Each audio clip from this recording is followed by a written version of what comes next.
오늘 하나님께서 고민하고 계십니다. 누가 아합을 꾀어서 길앗 라못에 올라가서 죽게 할까? 아합은 얼마나 저주받은 사람입니까? 일반 사람도 아닌 하나님께서 죽이시려고 그것도 고민을 하고 계시니까 말입니다. 이 아합에 대해서는 우리가 전에 보았듯이 하나님께 많은 죄를 지은 자입니다. 이세벨과 결혼하자마자 하나님을 버리고 바알 신을 섬겼습니다. 거기에 머물지 않고 바알 신전을 짓고 이스라엘 온 나라에 바알을 숭배하게끔 강요하였고, 이에 반대하거나 끝까지 하나님을 섬기는 사람들은 지휘구하를 막론하고 잡아다가 처참하게 죽였습니다. 하지만 사실 이런 일들은 비단 아합 때만 그런 게 아닙니다. 이스라엘 나라의 역사를 보면 이스라엘 나라가 사울 왕과 그 다음 다윗 왕 그리고 솔로몬 왕으로 이 왕위가 계승이 되다가 솔로몬이 죽고 이제 솔로몬의 아들 르호보암이 왕이 될 때에 이스라엘이 남북으로 갈라졌습니다. 솔로몬의 아들 르호보암이 왕이 되자 백성들이 그들에게 르호보암에게 호소합니다. 당신의 아버지 솔로몬에 의해서 우리가 강제노역에 시달렸는데 너무 힘들어요. 우리를 좀 편하게 살게 해달라고 요구했습니다. 근데 이 르호보암 왕이 이를 거절하자 이스라엘 사람들이 분개하여 12개 지파 중에 10개 지파가 여로보암이라는 사람을 왕으로 세우고 북쪽으로 올라가 북이스라엘을 만들고 나머지 유다와 베냐민 지파 2개 지파만 남아서 남유다가 되어서 이렇게 이스라엘이 남과 북으로 갈라져 버린 것입니다. 이스라엘 면적은 우리의 남한의 면적의 5분의 1밖에 되지 않는데 그 안에서 이렇게 갈라진 거예요. 남유다는 2개 지파, 북이스라엘은 10개 지파입니다. 그리고 오늘 하나님께서 누가 길앗 라못에 아합이 올라가서 죽게 할고 했던 그 길앗 라못이 북이스라엘과 아람의 경계 지역에 있는 곳입니다. 그 길앗 라못을 아람에게 빼앗겨서 아합이 저 길앗 라못의 미련을 버리지 못하고 저곳을 다시 되찾으려고 계속 전쟁을 준비하고 있었습니다. 문제는 바로 여기에 있었습니다. 아무리 자기들의 뜻에 따라주지 않는다 해도 하나님이 이끄시는 이스라엘 나라를 자기들 마음대로 분리시키는 죄를 저질러서는 안 되는 것이었습니다. 이런 죄 유형은 요즘 교회들 안에서 자기들의 뜻대로 안 되면 서로 교인들끼리 싸우고 갈라져서 또 하나의 교회를 세우고 나가는 그런 모습과도 너무나도 닮아 있습니다. 결국 10개 지파의 많은 사람들이 불만을 표출하며 뜻을 함께하자 그것이 옳은 것 같았지만 문제는 그때부터 시작이 되었습니다. 무엇이든지 하나님의 뜻대로 하지 아니하고 사람들이 자기들 의견을 투합하고 자기들이 수를 더하여서 일을 진행할 때 꼭 이렇게 문제들이 생기는 것입니다. 사람들에 의해서 북이스라엘 왕이 된 여로보암은 사람들이 예배하러 예루살렘 성전에 갔다가 그들 마음이 변심하여서 자기를 죽이고 다시 남유다로 돌아갈까 봐 가지 못하게 하려고 우상을 숭배하게 하고 하나님 앞에서 타락하게 한 것입니다. 우리 지도를 보면 이제 여로보암이 그 10개 지파 사람들을 데리고 북이스라엘을 만들어서 저 위로 올라갔는데 이 여로보암이 위에 보이는 단과 베델이라는 그 장소에 사람들, 북이스라엘 사람들이 남유다의 예루살렘 성에 예배드리러 가지 못하게 하려고 저곳에 제단을 쌓은 게 아니라 신당을 만들어 놓고 뭘 만들었습니까? 금송아지를 만들었습니다. 저게 하나님이라는 것입니다. 그래서 사람들이 저 금송아지가 하나님인 것처럼 저렇게 경배하게 하고 저게 하나님이라고 그들에게 가르쳤는데 그들은 또 그 말을 또 믿고 그대로 따랐습니다. 얼마나 어리석습니까? 구약에 보면 모세가 하나님께 십계명을 받기 위해서 시내산에 올라가서 40일 동안을 주야로 금식하면서 하나님께 간절히 기도하고 있는 이 가운데 남아있던 이스라엘 백성들의 분란이 일어납니다. 모세가 산에 올라간 지 지금 얼마나 됐는데 지금까지 안 내려오냐. 모세는 분명히 산에 올라가서 죽은 것이다. 그러니 우리가 이제 장관 하나를 세우고 우리의 신을 만들어서 다시 애굽으로 돌아가자 하면서 거기에서 막 분란이 일어난 것입니다. 그때 이 사람들은 아론, 모세의 형 아론을 불러다가 우리에게 하나님을 만들라 했는데 아론이 그 이스라엘 사람들에게 있는 금가락지, 금기고리 다 박새살을 다 모아가지고 녹여서 만든 게 뭐였습니까? 금송아지였습니다. 어처구니가 없죠. 하나님이 사용하시는 모세의 대변인이었습니다. 모세가 할 말을 아론이 말을 전달했던 사람입니다. 그의 말을 들으면 하나님을 잘 아는 사람 같았고 하나님을 잘 섬기는 사람 같았는데 막상 하나님을 우리에게 만들라 했더니 금송아지를 만들어 놓은 겁니다.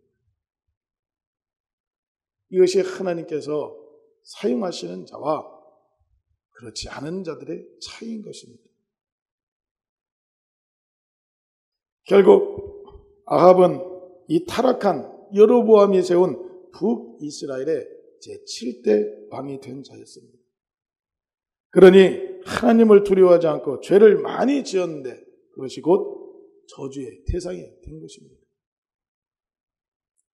오늘 본문의 말씀은 아람에게 빼앗겼던 이 길르앗 라못을 다시 찾으려는 아합이 유다 왕이며 또 자기의 사위인 여호사밧에게 연합하여 아람을 치자고 제안을 합니다.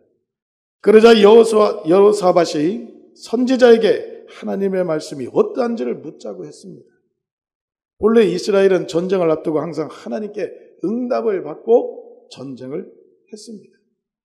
그래서 이제 북이스라엘에 400여 명의 선지자를 다 불러다가 물었더니 한결같이 전쟁에서 승리한다고 그들이 예언을 한 것입니다. 그때 여호사밧이 아합에게 묻습니다. 이 외에 선지자가 없습니까? 그러니까 아합이 말합니다. 미가야 선지자 하나가 있긴 한데 그 사람은 내가 원한 대로 말하지 않고 항상 흉한 일만 예언해서 내가 미워합니다. 그러니까 여호사밧이 그럼 그 사람도 불러서 들어봅시다. 그래서 이제 아합이 사자를 보내서 미가야를 데리러 갔는데 이 사자가 미가야에게 말합니다. 400명의 선지자가 다 좋은 예언을 했으니 당신도 왕에게 길하게 예언을 해달라고 한 것입니다. 그때 이 미가야는 나는 하나님께서 내게 말씀 주신 것만 말하겠다. 그러고 갔습니다. 그러고 갔는데 하나님은 이 미가야에게 하늘의 하나님의 뜻을 보여주셔서 아합에게 예언을 하게 합니다. 400명의 선지자 입에 거짓말하는 영이 들어가서 당신을 전쟁에서 죽이게 하려고 합니다. 그리고 당신은 결국 전쟁에서 죽게 됩니다. 이렇게 예언을 한 것입니다. 하지만 아합은 이 미가야 선지자의 예언을 무시하고 결국 전쟁에 나가 비참하게 죽게 되는데 정말 이상한 전쟁이었습니다. 첫째, 이 말씀들은 열왕기상 22장 29절부터 있는 말씀들이에요. 첫째, 이 머리가 비상한 아합이 그래도 뭔가 이 미가의 예언이 마음에 꺼림칙했던 것입니다. 그래서 여호사밧에게 지휘권을 넘겨주고 당신이 왕복을 입고 나는 일개 병사의 복장으로 변장해서 싸우겠습니다 한 것입니다. 이것은 자기가 왕으로 전쟁에 참여할 때 아람 군대가 자기가 왕인 것을 알고 자기를 죽일까 봐 이제 변장을 했던 것입니다.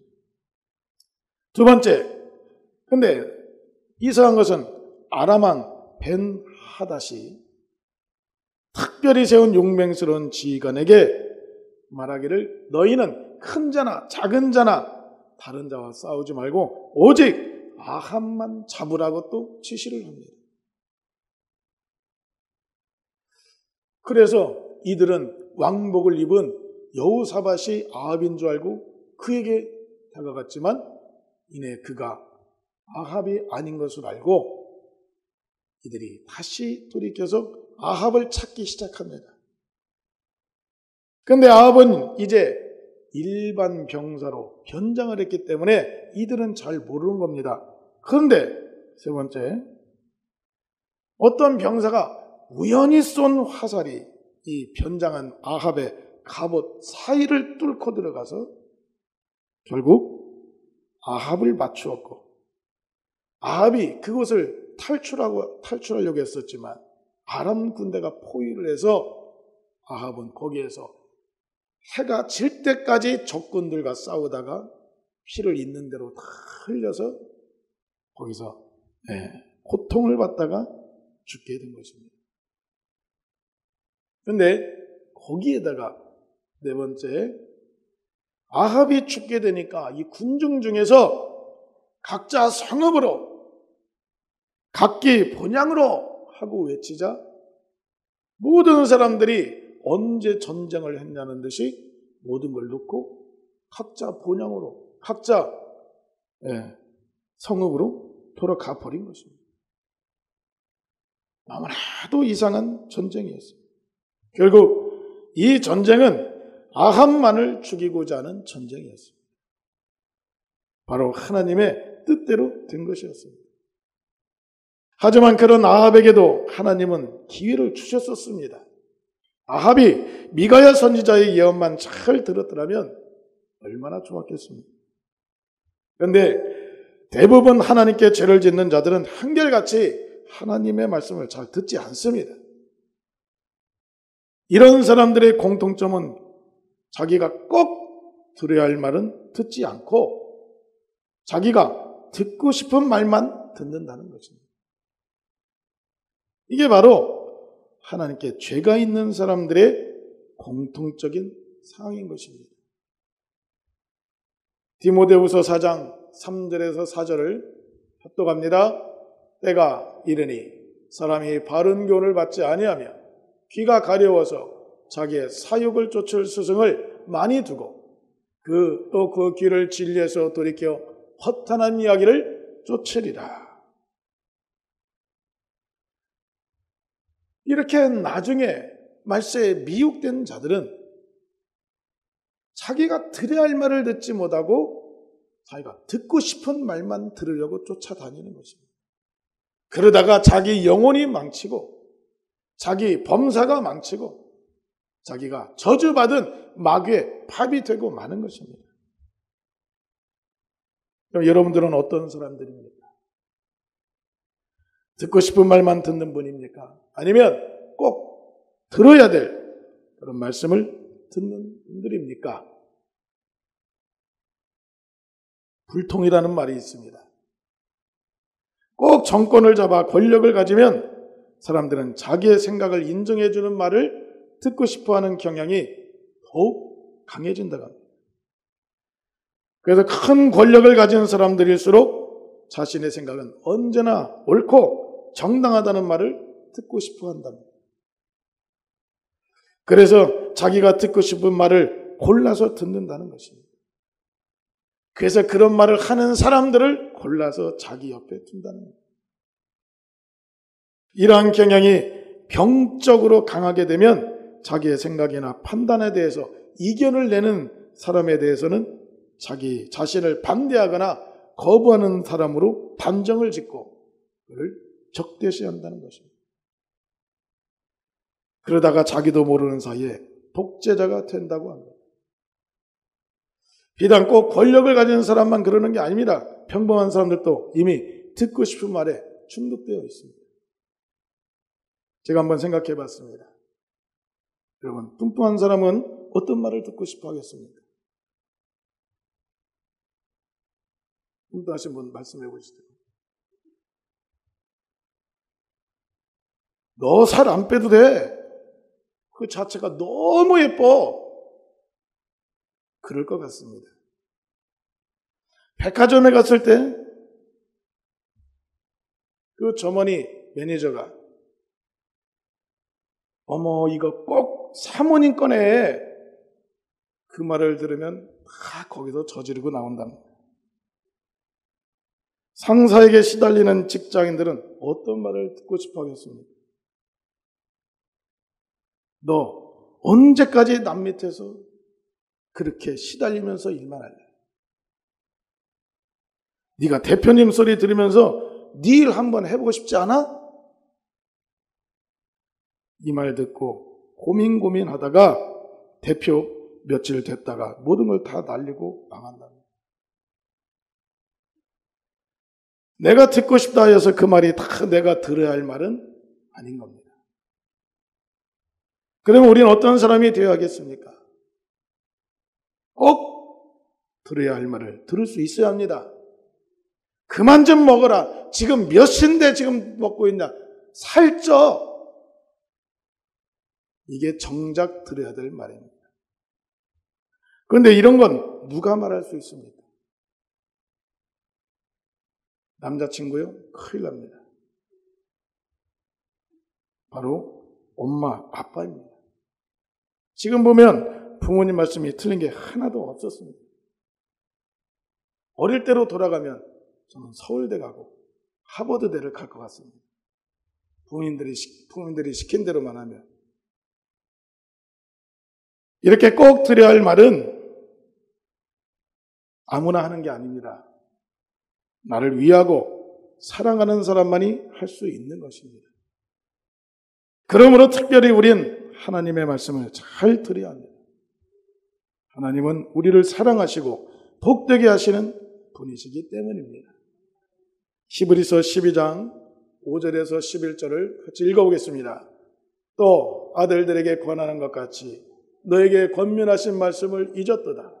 일렀으되 내 아들아 주의 징계하심을 경히 여기지 말며 그에게 꾸지람을 받을 때에 낙심하지 말라.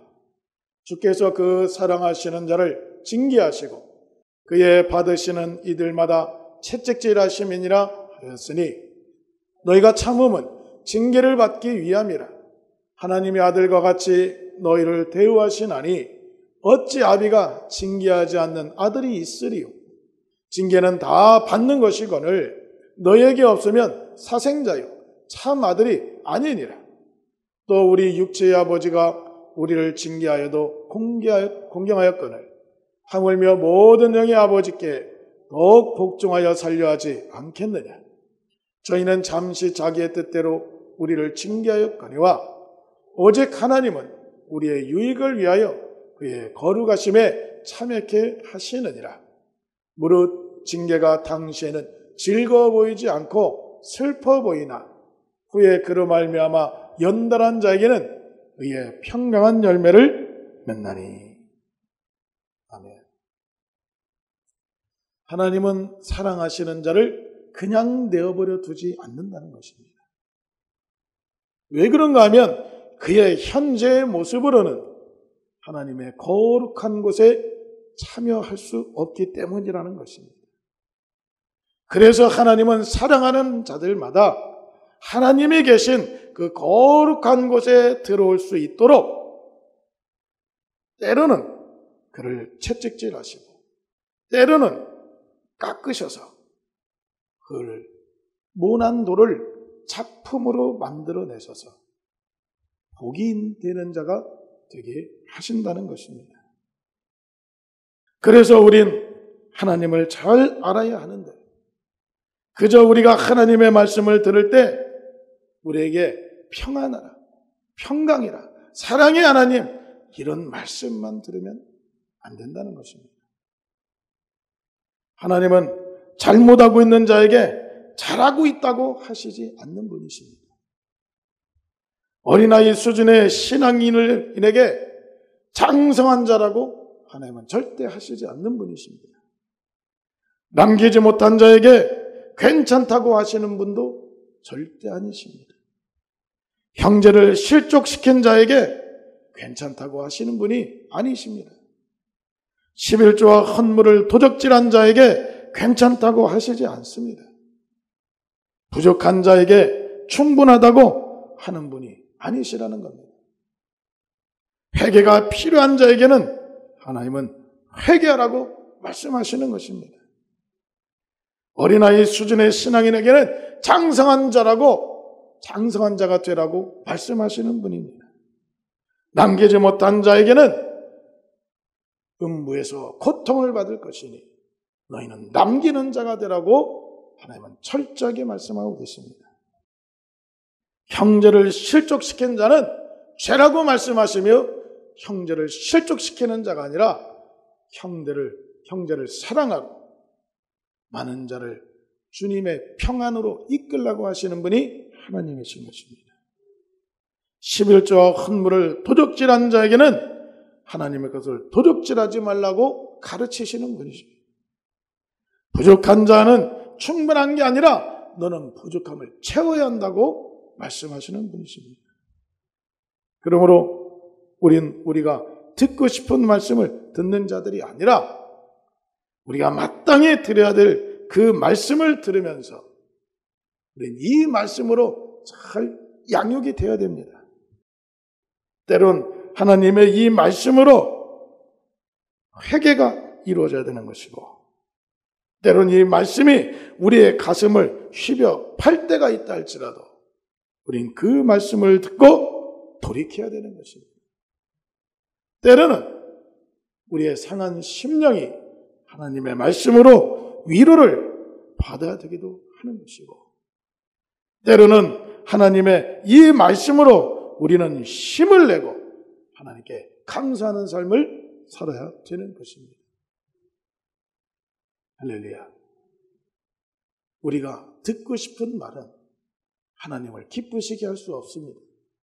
왜 그런가 하면 우리 자신들은 하나님 앞에 너무나도 부족하고 너무나도 작은 자이기 때문에 그런 것입니다.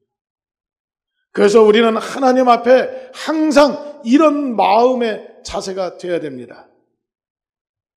나는 오늘 또 하나님의 말씀을 들어야 되는 자다. 어떠한 말씀이 내려오더라도 나는 순종하리라. 나는 이 말씀대로 행하리라. 이런 자를 하나님은 기쁘게 여기시고 그를 통하여서 하나님은 아름답게 작품이 되게 하셔서 하나님이 계신 그 천국에 들어갈 수 있도록 인도하여 주시는 것입니다.